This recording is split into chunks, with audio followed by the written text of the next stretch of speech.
it comes down to one thing, and it's identity.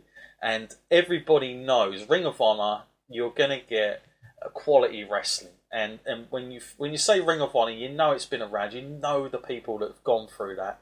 The likes of CM Punk, Joe, AJ Styles. I mean, the list goes on and on. I could be there for ages saying the amount of talent that have gone through. You know, Cesaro, Seth Rollins. There's so many great wrestlers that have come through. And, you know, even people did say, look, this is the ROH era in WWE at one point with the amount of guys that were, you know, coming through. But when you know they have found identity, and that is something that a lot of the other, you know, it's not just TNA, but a lot of the other sort of indie markets sort of struggle with getting.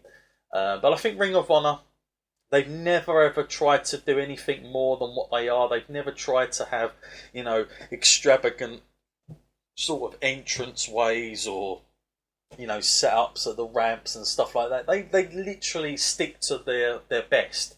And you know, they stick to what they're good at, and you know, that's the best way to be, I think, for them. So yeah, I've been really impressed.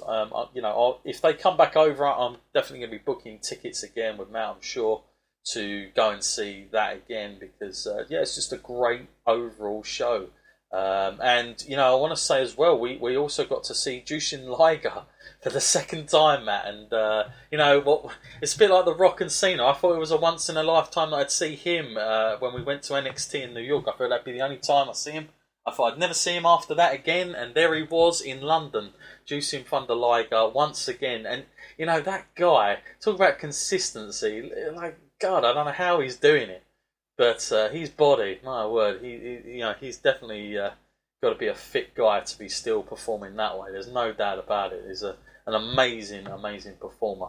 Okay, Matt. Well, I think, you know, we need to hit base with the WWE. Of course, it's what most of the listeners are watching. It's what we get the most emails about. Matt, I'll start with you. Since last time, what's been, you know, what jumps out, what stands out to you as being, you know, a positive that WWE have done through the months of, you know, going through SummerSlam and coming out the other side to leaving off sort of WrestleMania? What are some of the good things WWE have done since then?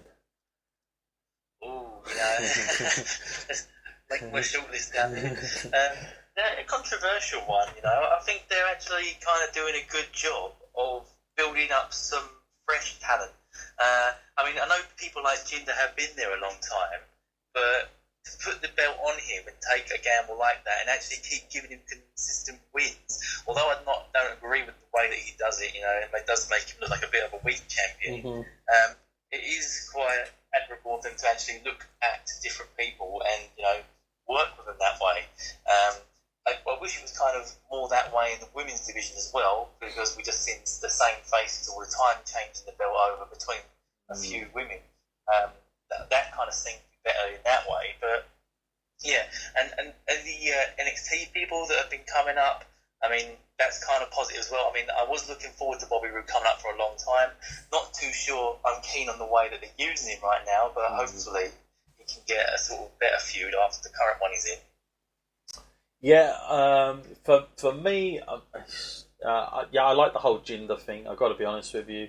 You know, I've enjoyed that. Also, I know that we got, you know, we get massive listeners and numbers from India anyway. So, you know, guys, like literally that email me in. I'd love to know what you think of how WWE portray Jinder Mahal as the so-called modern day Maharaja, of course, that we get told in our face. But you know, because we hear all these big things that he's such a big sensation in India that you know, financially this is a big gain for them. So, you know, I'm interested to see what the general wrestling fan thinks. So, you know, let us know next week, guys. I'll be really interested. But I think he's been probably one of the positives. I think in terms of bringing up stars, you know, a few good ones for me have come through.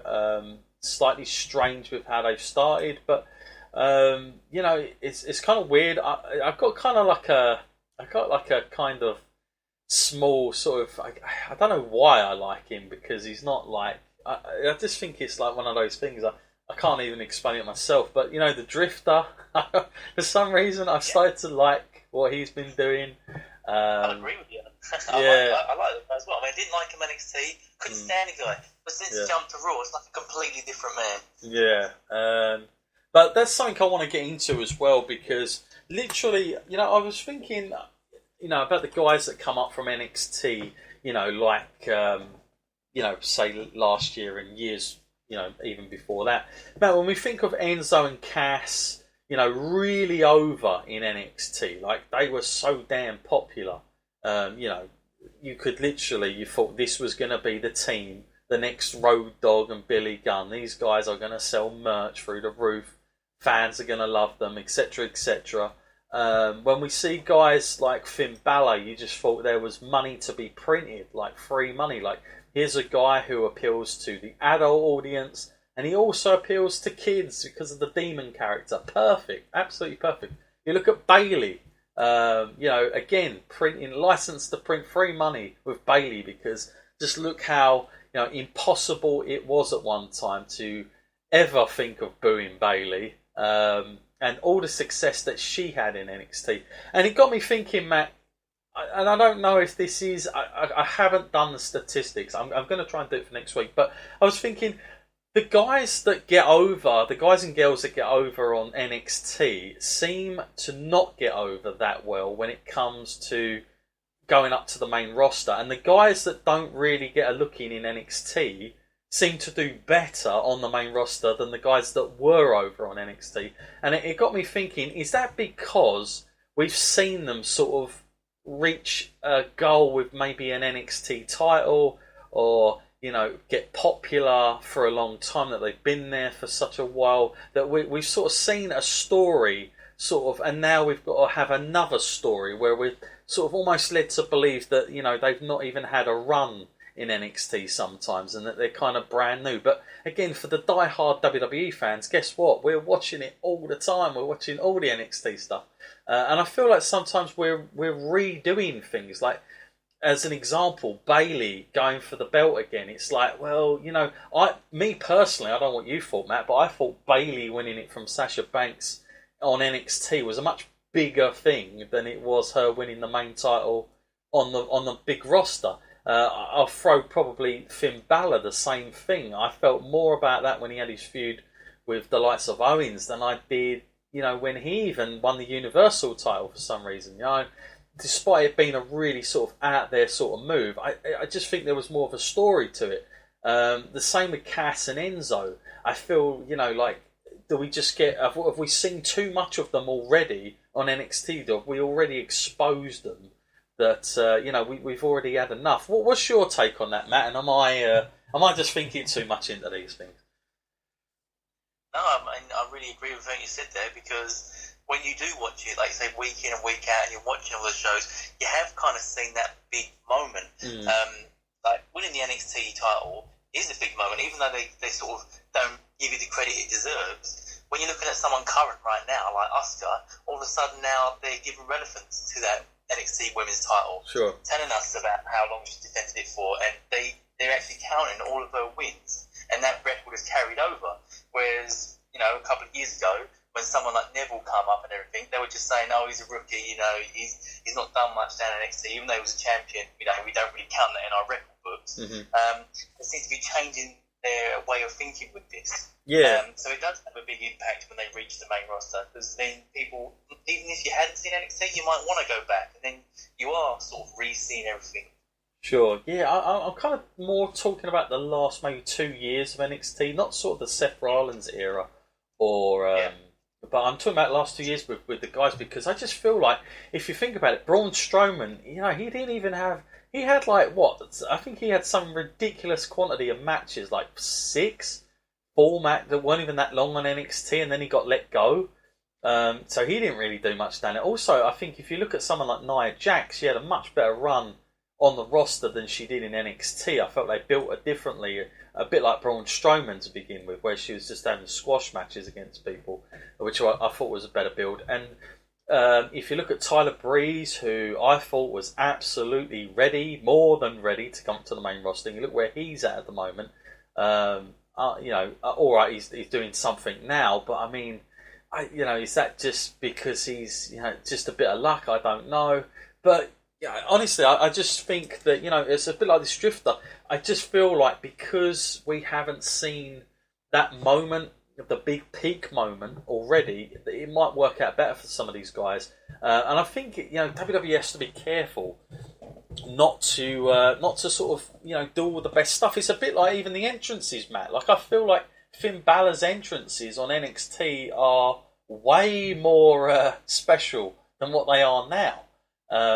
And even some of those sort of promos and presentation can somewhat be better. Now I don't know if that's just the influence of Triple H and whether he's we know they've got their own guys down that production from Full Sail University that do all that, but you're thinking to yourself like this stuff looks better, feels better than some of the main stuff we get on the roster, and I just feel like by the time they get there, they are somewhat exposed. We've seen the story. You get all these backlog of interviews about them, why they're there, what they want to achieve from this. That by the time they get to the roster, and again, I never thought Matt Bailey would be booed. But my God, I mean, let me say this much, Matt. I mean, you're a Sasha Banks fan.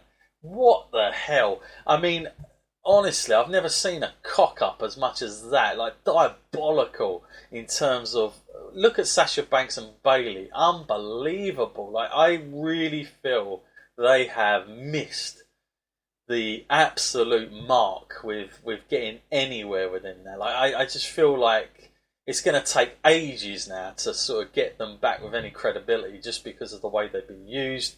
And you never could have imagined that they could be like it could have gone that way for them. Like you just couldn't imagine that WWE creatively could do such a poor job, but they have. I mean, they've literally done it. They've outdone themselves because it takes a real balls up for it, but literally they've done that for me. They have ruined that somewhat for those two, and I looked at Sasha Banks and Bailey not just big winning performer, but as overall general wrestlers. I thought those two were going to be the ones that we were going to get maybe to our first sort of all-female main event. People were laughing at us when we used to say things like WrestleMania could be a thing when Ronda was on top and Charlotte started to work on top of those. But now you look at where it is and you're thinking, how have they missed this incredible thing? It looks that way to me. Matt, another thing that carries through from when we last spoke, the Cruiserweight division. Where do you stand with that nowadays? Oh, yeah. When Neville was there and, he was the champion, I really felt like they were building something, like a foundation was strong for something to keep being built upon. And the fact that when Neville had his title matches, they were always like high quality and, kept me thoroughly entertained throughout. I don't think he had too many bad title defenses really down there. But it just seems like something is not right. There's a missing piece down there, and it's all falling apart slowly. We saw it with Austin Aries at first when he kind of was sent down there, and it wasn't what he wanted. He wanted to be on the main roster. I'm not saying there's anything wrong with being on 205, but it looks like people want to aim higher. They want to have a bigger impact in that company, and I don't blame him for walking out if he felt that way. You've got to know what your own worth is. Yeah. It's really troubling to hear it when you think maybe it might be happening again with someone like Neville. Yeah. That's a crippling blow to lose someone like that when he is like the cornerstone of that division. Yeah, I think, trust me, if he goes, then it's going to be non-existent. I mean, it's going to be more of a joke than what it's turning into. For me, I just think maybe from the get-go this thing was flawed since they put it on Raw. I've never liked the whole way they've done the presentation. I know they don't do it as much now with the purple bloody ropes and all the rest of it. But, I just think it's saying, well, this is them, and then you get the real Raw. I just think what they should have done is just have the Cruiserweight title and, have it just like any other title, and these guys are not just exclusive to one thing. They can go in and out and be a bigger star just in that weight class. But Matt, I mean, again, it's so